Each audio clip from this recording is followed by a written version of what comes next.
Hello అండి, my name is భవ్య. నిన్నటి వీడియోలో చెప్పాను కదా ఆన్లైన్ బిజినెస్ ఎలా స్టార్ట్ చేయాలో వీడియోస్ చేస్తాను అని. సో వీడియోలోకి వెళ్ళిపోయే ముందు నా వీడియోస్ కనుక మీకు నచ్చితే లైక్ చేయండి, షేర్ చేయండి, నా ఛానల్ని సబ్స్క్రైబ్ చేసుకోండి. సో మనం బిజినెస్ని ఎలా సెలెక్ట్ చేసుకోవాలో చూద్దాం. మనం బిజినెస్ని ఎలా సెలెక్ట్ చేసుకోవాలంటే ఇన్స్టాగ్రామ్స్లో వీడియోస్ చూసి మనం ఎప్పుడూ బిజినెస్ని సెలెక్ట్ చేసుకోకూడదు. ఎందుకంటే వాళ్ళకి ఆ బిజినెస్ మీద ఐడియా ఉంది కాబట్టి వాళ్ళకి వ్యూస్, ఆర్డర్స్ వస్తున్నాయి.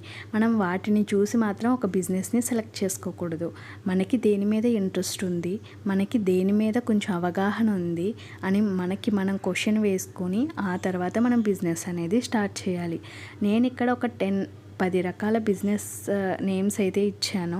మీకు అందులో ఏదైనా వచ్చినా పర్లేదు, లేదా ఇంకా ఏదైనా సరే మీరు ఒక బిజినెస్ని సెలెక్ట్ చేసుకున్న తర్వాత మీకు ప్రొడక్ట్ అనేది చాలా ఇంపార్టెంట్. సో ఆ ప్రోడక్ట్కి సంబంధించిన packing covers or boxes, tape, thank you stickers మీరు ఓన్గా తయారు చేసుకున్నా పర్వాలేదు, లేదా మీషోలో అలా ఆర్డర్ పెట్టేసుకున్నా పర్వాలా. ఒక న్యూ ఫోన్ నెంబర్ అనేది చాలా ఇంపార్టెంట్ అండి. ఎందుకంటే మీ నెంబర్ అనేది ఫ్యామిలీస్ తోటి, ఫ్రెండ్స్కి బాగా కనెక్ట్ అయి ఉంటుంది కాబట్టి మీకు ఎలాంటి ఇష్యూస్ రాకుండా ఒక న్యూ ఫోన్ నెంబరే మీరు స్క్రీన్ మీద ఇచ్చుకుంటే చాలా బెటర్. ఎవరైతే ఆర్డర్ కన్ఫర్మ్ ఇచ్చుకుంటారో అప్పుడు మీ ఫోన్పే నెంబర్ని ఇచ్చుకొని తీసుకుంటే క్లియర్గా ఉంటుంది అనేది నా అభిప్రాయం. బిజినెస్ కూడా మీరు 5,000 లేదా 10,000 మీరు కొంచెం తట్టుకుంటాను అనుకుంటే 15,000 తప్ప ఇంకెక్కువ అమౌంట్ తోటి మీరు బిజినెస్ అనేది స్టార్ట్ చేయక్కర్లేదు. అంటే బ్యాంగిల్స్ బిజినెస్ లేదా మగ్గం వర్క్ ఇలాంటివి అనుకోండి, ఒక 5,000 సరిపోతుంది.